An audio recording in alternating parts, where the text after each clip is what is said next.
এই ঘটনাটি বাস্তবের উপর নির্মিত।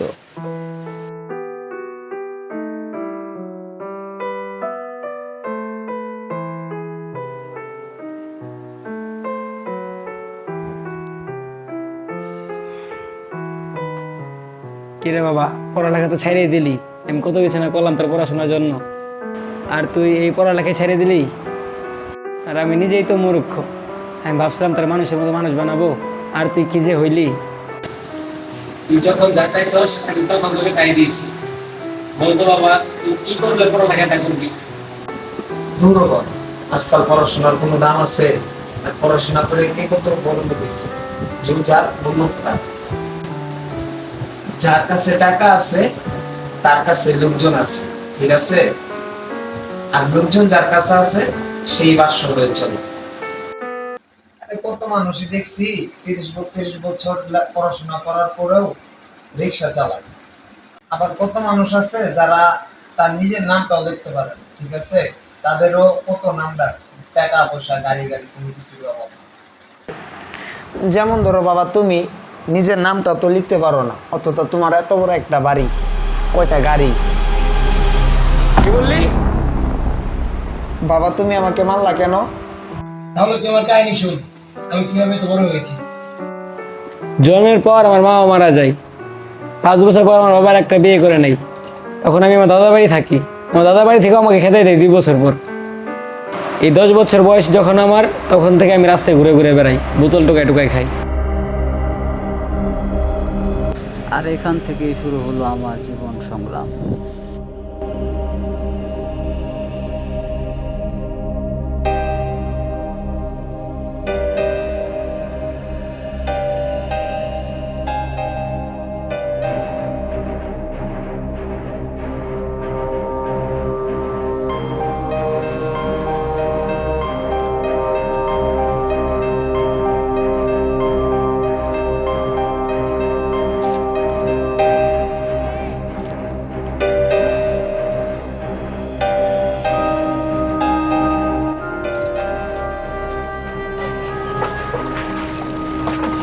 দুই দিন ধরে অসুস্থ ছিলাম, তো তার জন্য বোতল ঢুকাবার পারি না।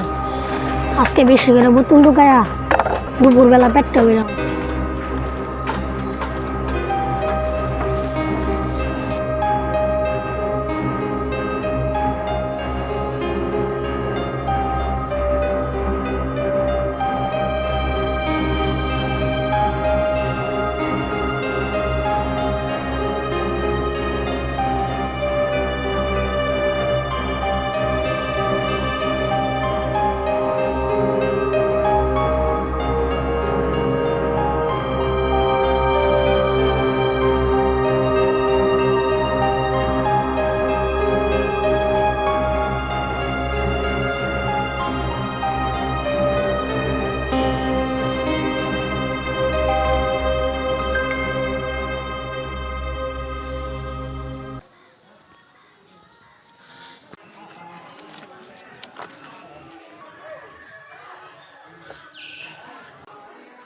এই ছেলে, এই শোনো,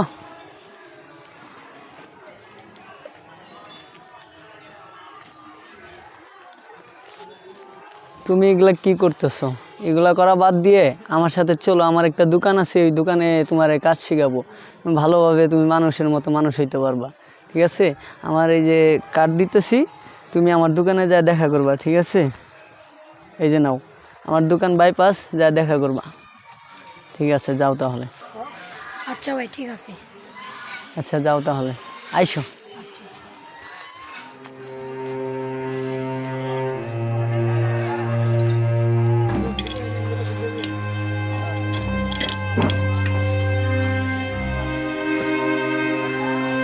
মামা, দোকান বন্ধ করে দিলেন।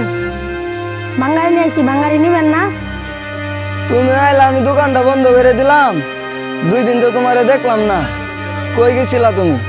মামা, 2 দিন ধরে শরীর অসুস্থ ছিল, তো তার জন্য বোতল ঢুকাবার পারি নাই, ভাতও খাবার পারি নাই। ভাগ্নে, কি আর করার, এই দুনিয়াটা তোর আর আমার মতন ফকিন্নির জন্য না। তোরে দেখা আমার ছোটবেলার কথা মনে পড়তেছে। ছোটবেলায় অনেক মানুষের লাত্তি উষ্টা খায় মানুষ হয়েছে, এখন তো আল্লাহ ভালোই রাখছে। থাক মামা, কষ্টের কথা বাদ দেন। আল্লাহ যারা যা দিছে তাই নিয়ে খুশি থাকেন। যাক মামা, এইগুলা বাদ দাও, তুমি তাড়াতাড়ি বোতলগুলো মাপো, আমার অনেক খিদা লাগছে। তুই 100 দিন থাক। মামা, আমার হিসেবে তো 100 টাকার কম হয়েছে।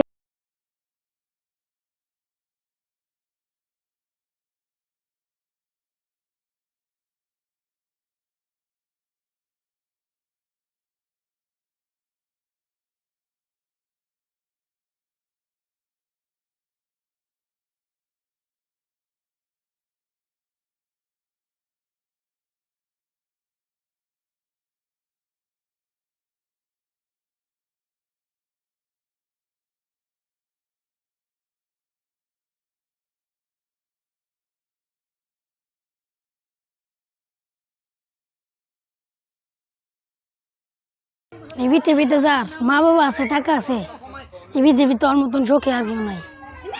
আমি তো কর্ম করে খাইতে পারি, তুই তো তাও খাইতে পারস না।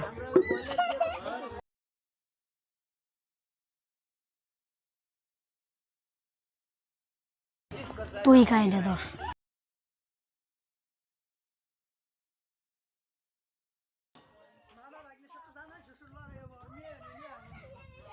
দেখ শালা বাবু কোথায় রুটি খাওয়াইতেছে। কি বললা তুমি ভাই? ঠিকই তো গেছে, এবার তো তোর শরীর গন্ধ বেড়েছে। যা আব্বা মেরেছে।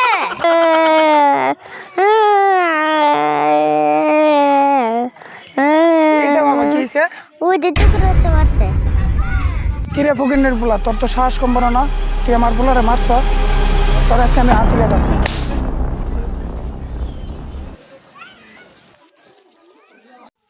এই ভাই দাঁড়ান দাঁড়ান, আপনি ওর গায়ে হাত তুলছেন কেমে? দেখে তো মনে হয় আপনি ভদ্রলোক, এরকম জানোয়ারের মতো কাজ করতে আপনার কি লজ্জাও লাগলো না?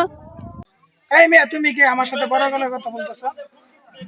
আমি ওরা থাপ্পড় মারছি, তাতে কি হয়েছে? ও যে আমার ছেলেকে হাত তুলছে, এই সমস্ত রাস্তার ছেলেদের এমন থাপ্পড় মারলে কিছু হয়। তুমি থাপ্পড় মারলে কি আমারে? থাপ্পড় মারছি কেন? তোর গায়ে লাগছে? আমার হিসাবে তো তোর গায়ে লাগার কথা না। এই পিচ্চিটা আমি তো দেখলাম ও কি করছে না করছে। নিজে না খাইছিল, একটা রুটি নিয়ে আসছিল, ওই রুটিটা অর্ধেকও খাইছে, বাকির অর্ধেকের বেশি কুত্তারে দিয়ে দিছে। তোর পোলা তুই একটা জানোয়ার, তোর পোলা আরেকটা জানোয়ার বানাইছস। ও আই সল্ল উল্টা পাল্টা করছ, গায়ে হাত তুলছে, তারপরে যে ও থাপ্পড় মারছে। এই পোলাটা সারাদিন রাস্তায় থাকে, ঠিক মতো খায় না, ঘুমায় না, ওর বাপ মা নাই। ওর গায়ে যদি থাপ্পড় না লাগে, তোর তো কোনো থাপ্পড় লাগার কথা নাই জায়গায়। তুমি ভাই ঠিকই বলছো, আমার ভুল আমি বুঝতে পারছি। আর বাবা, তুমি আমার মাফ করে দিও। আর ভাই, আমার এই জীবনে আর কোনোদিন ভুল হবে না। ঠিক আছে।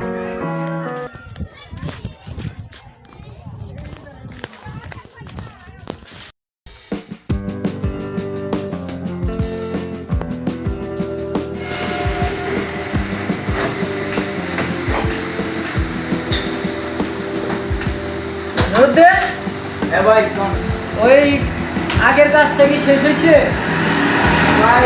প্রায় শেষ, 10 মিনিটের মতো সময় লাগবে। ভাই ডেলিভারি দিতে হবো না, বারে বারে তো পার্টি আমার ফোন দিয়ে জ্বালাইতেছে। কি শুরু করলি? 9-6 তাড়াতাড়ি কর, কাজ শেষ কর। ভাই আমি তো তাড়াতাড়ি করতেছি, আমার হাতের কাছে আমার আমি তার বেশি না, বুঝলেন ভাই? হ্যাঁ ঠিক আছে, তাড়াতাড়ি শেষ কর।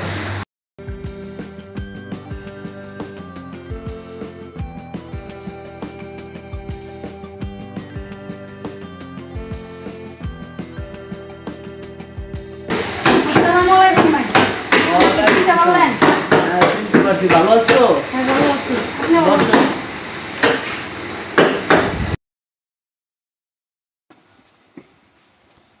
আসছো তুমি? তো তুমি কি কাজ করতে চাও আমাদের এখানে? ও ভাই, এখন বোতল ঢুকাইবার ভালো লাগে না, সবাই গালি দেয়, কত ছোটাছুটি করে, তার জন্য বোতল ঢুকাঢুকি করা বাদ দিয়ে দিছি। আমি আপনার এখানে কাজ শিখবো। আচ্ছা ভালো কাজ করবা, ভালো।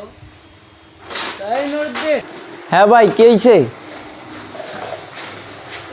বলেন, কি কি বলবেন? কথা হইলো এই ছেলেটা নিয়ে আসছি, তুই একা একা কাজ করস, এটা ওরে ভালো মতো কাজটা শিখা ওরে আমি নিয়ে আসছি, ঠিক আছে? আজকে থেকে ও তোর সাথে কাজ করবো, তুই ওরে ভালো মতো কাজ শেখাবি, ওর সাথে খারাপ আচরণ করবি না, কারণ ওর বাবা মা নাই, ঠিক আছে? ঠিক আছে, ওরে নিয়ে যা কাজ টাজ কর। সবই তো ভাই বুঝলাম, কিন্তু আগে কি করতো? ও আগে এই বোতল টোতল টুকাইতো, কাগজ টুকাইতো, কারণ আমার সাথে ওরে এক জায়গায় দেখা হয়েছিল, আমি ওরে বললাম যে এগুলা না কইরা তোর একটা ভবিষ্যৎ আছে, তুই আমার সাথে আয়, আমার দোকানে আইসা কাজ শিখ, ভবিষ্যতে মানুষের মতো মানুষ হইতে পারবি, এই জন্য ওরে নিয়ে আসা। আমি আশা করি তুই ওরে ভালো মতো কাজটা শিখাই দিবি, জানি ভবিষ্যতেও ভালো কিছু করে খাইতে পারে, ঠিক আছে? মানুষের মতো মানুষ হইতে পারে, জানি আমাদের নামটা এক সময় বলতে পারে। আপনি জ্বরে নিয়ে আসছেন, এইসব পোলাপান হলো টুকাই, এরা কখন কোন থেকে গ্যারেজ থেকে জিনিস নিয়ে যাইব আপনি কি বুঝবেন? বা সবসময় কি আমি থাকবো বা আপনি থাকবেন? আর এখনকার যুগে ভাই টুকাই পুকাই পোলানের গ্যারেজে কাজে নিবেন, ভালো মা বাবা কাজে দিয়ে যায়, তাই তো 2 দিন পরে পলায় জিনিসপাতি চুরি করে নিয়ে যাইগা। আর তো সাধারণ টুকাই আসলো আগে, আর আরে কি, এর তো সামনে পিছে কোনো ভরসাই নেই, বা ওর ফ্যামিলির যায় বিচার দিমু বা গার্জেনের ডাক দিমু, এরকম তো কিছুই নাই। বলেন আসলে কি ভাই, কারণ ওই ওর মা বাবা নাই, ঠিক আছে? ওর দেখে আমার ওই রকম খারাপ কোনো ছেলে মনে হয় নাই, দেখে মনে হয়েছে একটা ভালো ছেলে। আর এখনকার বাবা মা থাকতেও মানুষ ভালো হয় না, বাবা মা না থাকার কষ্টটা কি সেটা আমি বুঝি। আর আজকে থেকে ওর আমি তোর হাতে তুলে দিলাম, তুই ওরে মানুষের মতো মানুষ করবি, কাজ শেখাবি সুন্দর মতো, আর ওর সমস্ত দায়িত্ব আমি নিলাম, ওই কী করবো না করবো সেটা আমি বুঝবো। তুই ভাই ওরে সুন্দর মতো ভাই কাজটা করে শিখাই দিবি। আচ্ছা ভাই, ঠিক আছে, পরে কি হবো কি না হবো এটা আপনি বুঝে নিন, বা আমার কোনো কথা বলতে পারবেন না পরে কি হারাইলো কি না হারাইলো। আচ্ছা ভাই, ঠিক আছে, তুই ওরে কাজটা সুন্দর মতো শিখাই দিস, তাহলেই হবে। ঠিক আছে। আর আমার হইলো এখন কাজের জন্য ফোন দিছে, একটা গাড়ি নিয়ে আসতে হবো, আমি এখন চলে যাইতেছি, তুই ওরে সুন্দর মতো কাজটা শিখাই দিস, ঠিক আছে? আচ্ছা তোরা থাক, আমি আসি। ঠিক আছে, দেখে যান। আচ্ছা ভাইয়া। এই তোমার নাম কি? আমার নাম ভাই রাজা। চলো কাজ করি, কাজ করতে হইব, আবার গাড়ি ডেলিভারি দিতে হইব না। বসো।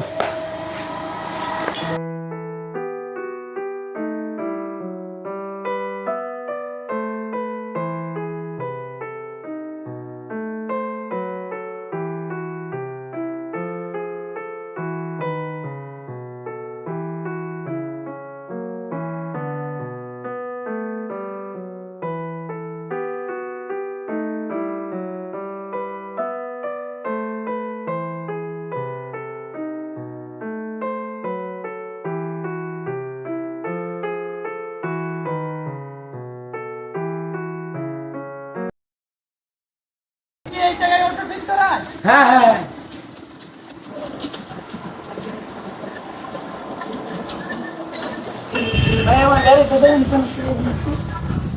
আপনার গাড়ি কি সমস্যা? আপনার ওই পাশের পাতিটা আমার আপনার সরে গেছে গা, আর ওই পাশে মার্কেটটা যে আছে, মার্কেটের জন্য আপনার চাক্কা বাজে বাজে করে শিশুর খা, এখন ওই মার্কেটটা ঠিক করে দিবেন, আর হলো আপনার পাতিটা একটু সোজা করে দিবেন। আচ্ছা ভাই, কইরা দিতেছি। ওই রাজা, 10 চালটা নিয়া। জি ওস্তাদ। এই যে 10। এটা শালা 10 এল, শালা এটা 10 এল। ও মা! শালা আসলে টুকাই আনাইছে গ্যারেজে কাম করবার। এই ভাই আরো কে এতগুলো মানে এই মিয়া, জানো মিয়া, পোলা মানে যন্ত্রপাতি দিবা, পোলাপান মানুষ শিখাই দিবা, শিখলে সেন কাম শিখবো, না শিখলে তো হবো না। এই যে আজকে তোর 10 নম্বর এল কি চিনাই দিলাম, জীবন আর কোনো সময় জানি বল না।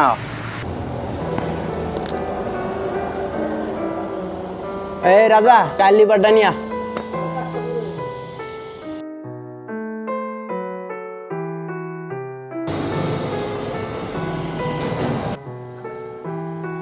কিরে, তোর না আমি টাইল লিভার আনবার কইলাম, তুই শুনস নাই?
এই গ্যারেজের লোক কই?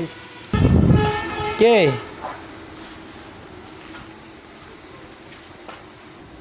আসসালামু আলাইকুম কাকা, ওয়ালাইকুম আসসালাম। আমি এই গ্যারেজের মালিক। ও আচ্ছা, ও ভালো কথা। আমার ড্রাইভার দিয়ে একটা ট্রাক পাঠাইছিলাম, গাড়িটা কি ঠিক হয়েছে? জি কাকা, এই তো ঠিক হয়েছে, বসেন কথা বলি। আচ্ছা কাকা চা পান নিয়ে আসবো, চা পান খাইবেন? আমি খাই। কাকা কি আমাকে চিনতে পারছেন? না বাবা, আমি তোমাকে চিনতে পারলাম না, তুমি কে? আজ থেকে প্রায় 10 বছর আগে আপনার ছেলের সাথে আমার একটু ঝড় হয়েছিল, আপনি আমাকে ধরে একটা থাপ্পড় দিয়েছিলেন, আমি বোতল ঢোকাতাম তখন। আমার নাম রাজা। ও তুমি সেই ছেলে, আমি তোমাকে কত খুঁজেছি। তুমি তো অনেক বড় হয়ে গেছো বাবা। জি কাকা, আমি সেই রাজা। আজকে আপনাদের দোয়ায় আমি এই গ্যারেজটার মালিক হয়েছি, একটা বাসা করছি, আমারও সংসার আছে আলহামদুলিল্লাহ, আল্লাহ আমাকে অনেক ভালো রাখছে। যাক বাবা, তোমার কথা শুনে অনেক খুশি হলাম। দয়া করে তুমি আরো বড় লোক হও বাবা। তুমি রাস্তায় রাস্তায় থাকতা, তোমার সাথে কত রাব আচরণ করছি, কত না অবহেলা করছি। যাই হোক, তুমি আমাকে মাফ করে দিও। না কাকা, আপনি আমার বাপ চাবেন কেন? আপনি আমার বাপের সমান, আর আপনারা দোয়া করছেন দেখে তো আজকে আমি এত দূর পর্যন্ত আসতে পারি।